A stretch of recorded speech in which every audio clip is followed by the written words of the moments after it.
las memorias de las enseñanzas de Dalcroze y su resonancia en la construcción de un patrimonio artístico-cultural vivo y revolucionario para la danza contemporánea. Ponencia presentada el 15 de octubre de 2025 en el séptimo coloquio Bajo la Mesa Verde, un evento organizado por el Departamento de Danza de la Universidad de Chile.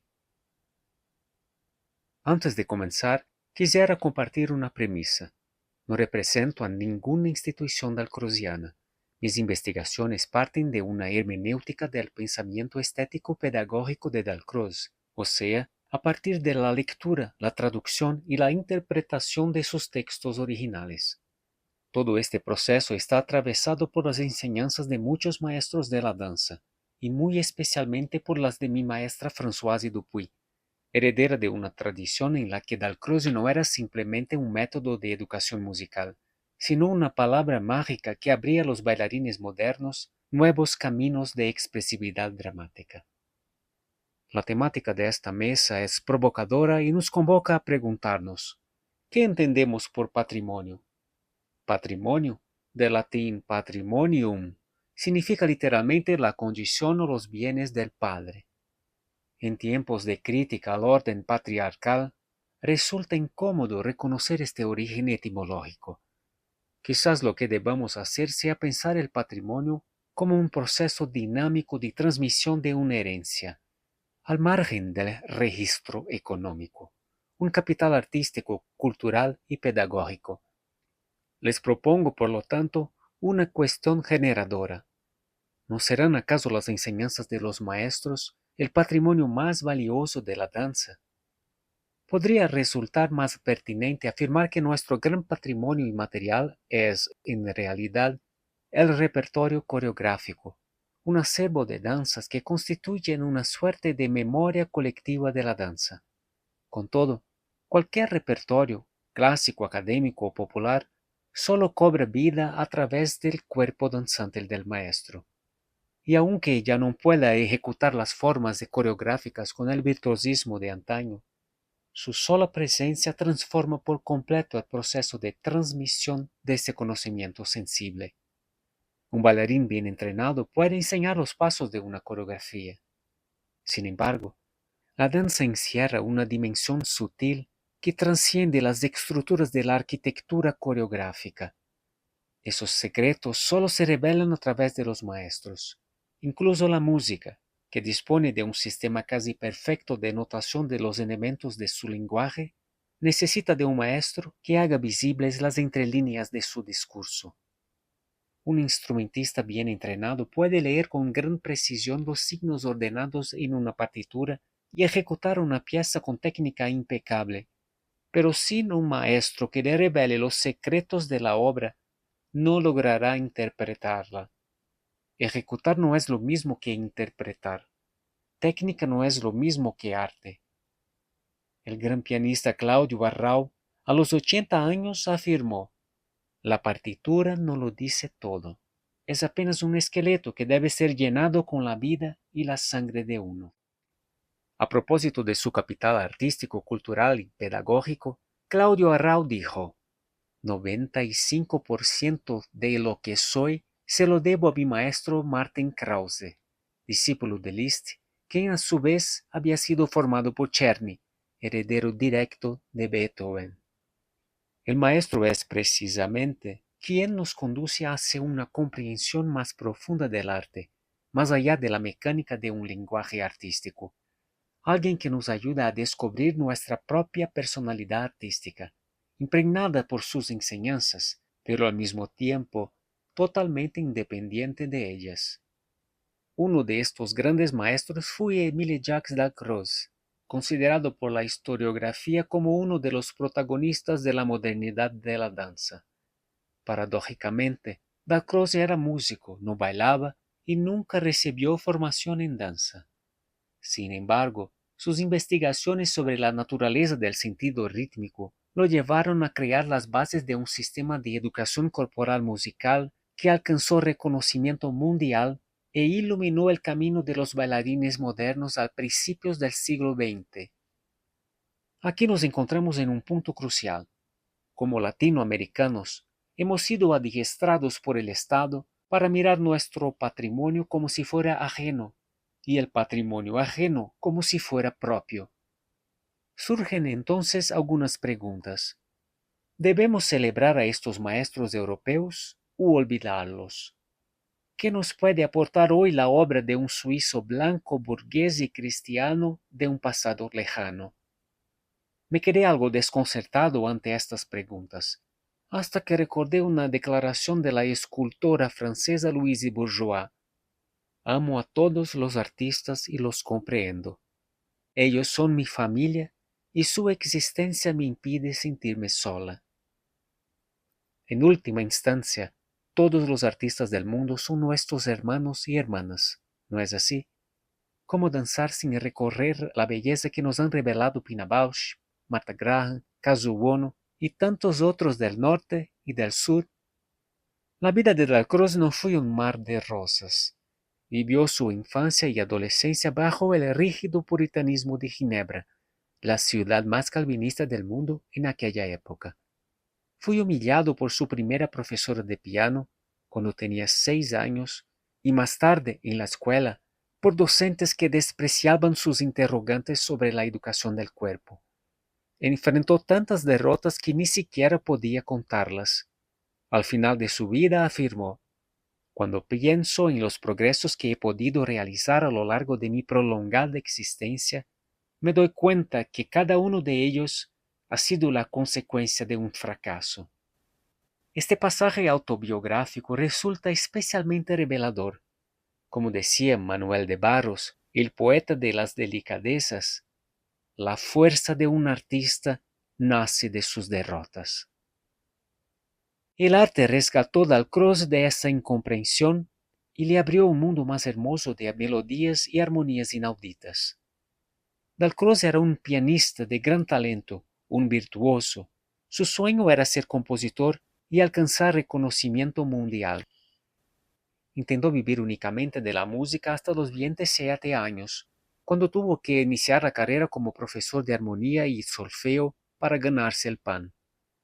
Al entrar en contacto con sus primeros alumnos, se fascinó con los desafíos de la pedagogía y se comprometió con la formación de músicos completos, un noble objetivo que nunca estuvo en los planes de los conservatorios ni de las familias. El pianista y escritor Mario de Andrade, gran admirador de las ideas de Dalcroze, indagó: ¿qué padre deseó convertir a su hijo en un músico completo? Tal vez ninguno. ¿Qué padre deseó ver a su hijo como un pianista célebre? Tal vez todos. Parafraseando el escritor, podríamos indagar: ¿qué madre deseó convertir a su hija en una bailarina completa? Tal vez ninguna. ¿Qué madre deseó ver a su hija como una bailarina célebre? Tal vez todas. Mario de Andrade concluye este pensamiento, más actual que nunca, diciendo: nosotros no andamos en busca de la vida y por eso la vida nos sorprende y nos asalta en cada esquina. Solo andamos suspirando por la gloria. La gloria es una palabra corta en nuestro espíritu. Significa únicamente aplauso y dinero. Ni siquiera queremos ser gloriosos. Solo deseamos ser célebres. En 1892, comprometido con la formación de músicos completos y guiado por una postura profundamente afirmativa de la vida, Dalcroze inició una investigación sobre la escucha musical y el sentido rítmico muscular que dio origen a la gimnasia rítmica, un sistema de entrenamiento corporal auditivo destinado a la formación de músicos. En sus primeros experimentos, apartó las sillas de la sala y pidió a sus alumnos que se quitaran los zapatos para caminar libremente por el espacio, siguiendo las cadencias de la música que él mismo ejecutaba al piano. Los directores del conservatorio se escandalizaron y lo acusaron de atentar contra la salud moral de los ciudadanos suizos. Dalcroze rechazó toda amonestación y se negó a hacer concesiones. Como no podía continuar sus experimentos en el conservatorio, alquiló una sala con un piano y comenzó a recibir los hijos de sus amigos y simpatizantes de sus ideas. El espíritu revolucionario de la gimnasia rítmica floreció con la máxima fuerza casi 20 años después, con la creación del Instituto Dalcroze de Illerau, una estructura monumental edificada en Alemania en 1911, concebida a medida para el desarrollo de las ideas de Dalcroze en las artes escénicas, en especial la ópera, un arte destinado a integrar danza, teatro y música en una misma unidad estética. Allí también colaboró el escenógrafo Adolf Appia, quien hizo ver a Dalcroze que su trabajo tendría mayor impacto entre artistas escénicos. La utopía estética de Lerau fue breve. En 1914, con el estallido de la Primera Guerra Mundial, el instituto cerró sus puertas y fue transformado por el ejército alemán en un nefasto polvorín. En Lerau, el cuerpo era celebrado como obra de arte viviente.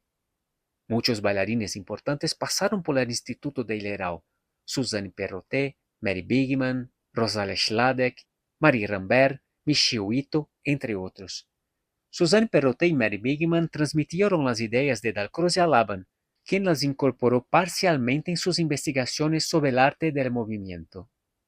Rosalia Schladek, Greta Paluca y otras discípulas de Dalcroze del Instituto de Lerau crearon en Laxenburg, una ciudad muy cerca a Viena, una escuela de danza y gimnasia rítmica donde fijaron la tradición de Lerau-Laxenburg. Françoise Dupuy, heredera directa de esa tradición, fue una destacada bailarina francesa que permaneció en estado de combate a lo largo de más de 70 años de trayectoria profesional, resistiendo gobiernos autoritarios, el racismo, la pobreza y la desigualdad. En la tradición de Lerau-Laxenburg, lo esencial era la búsqueda de la expresividad dramática en la danza escénica, mediante una investigación profunda de los matices del lenguaje musical, especialmente del ritmo. Françoise comprendía muy bien la fuerza de esa tradición. Ella decía: no me aferro a las enseñanzas de Dalcroze, que fueron definidas para formar músicos. Me acerco más a lo que surgió de estas enseñanzas, la escuela de Lerau-Laxenburg, donde había tantos bailarines. Fui tomada en ese espíritu. Allí se encontraban los ingredientes esenciales de la danza contemporánea. Por ejemplo, algo importante que hoy a menudo se olvida es que la improvisación no debe separarse de la pedagogía de la danza. Y claro, la noción del ritmo, que para mí es primordial, el ritmo que surge del profundo del cuerpo, del silencio, de la respiración, de la pausa, porque es el ritmo el que da expresión a la danza. Dalcroze ya había concebido esa frontera entre música y danza que se materializó en la plasticidad viva, una metodología de proceso que buscaba, a través de ejercicios rítmicos, una íntima alianza entre facultades físicas y artísticas. Asimismo, pretendía que la música, en sus infinitos matices de dinamismo y duración, favoreciera la educación del cuerpo humano, considerado por él como lo más expresivo de los intérpretes, un instrumento musical por excelencia. Aunque no fuese un arte en sí mismo, la plasticidad viva sería un paso obligatorio para los bailarines modernos. Los temas de la danza aparecen en casi todos los 14 capítulos de su obra capital, El ritmo, la música y la educación, publicada originalmente en 1920 y traducida recientemente al portugués, aún sin traducción al castellano. En ella incluyó numerosos textos reveladores de su compromiso con la construcción de una nueva estética de la danza, un arte esencialmente social y humana, liberada del romanticismo pantomímico del ballet e integrada con las bellezas apolíneas del arte musical. Somos hijos de los bailarines modernos y de esa tradición que hizo de la danza un arte de resistencia. Somos mestizos, gracias a Dios, y justamente por ello tenemos la tarea de resignificar estas prácticas desde una mirada propia, en sintonía con nuestras necesidades y deseos. Aunque no seamos ritmicistas acreditados por instituciones ajenas, tenemos el derecho de aportar y compartir las ideas de Dalcroze a nuestra manera y con plena libertad. Esta supuesta condición de clandestinidad nos aleja de ciertos debates y comunidades dalcrozianas. Pero no importa. Como solía decir Françoise Dupuy, nunca estamos solos cuando danzamos. Nosotros, los bailarines, solo existimos porque despertamos a otros bailarines. Cuando extendemos una mano, es otra mano, y luego otra, la que se enlaza con ella, formando una cadena invisible que llega hasta los bailarines ancestrales. Esa cadena invisible de maestros y enseñanzas se revela como un verdadero legado que permanece vivo en los cuerpos de quienes mantienen encendido el fuego sagrado de la danza. Conviene destacar que siempre existirán diferencias entre maestros y discípulos. En definitiva, somos apenas una chispa de la luz de nuestros maestros. No obstante, lo más valioso que aprendemos de ellos es que cada uno debe convertirse en su propio maestro, porque somos, en última instancia, la voz misma de la naturaleza.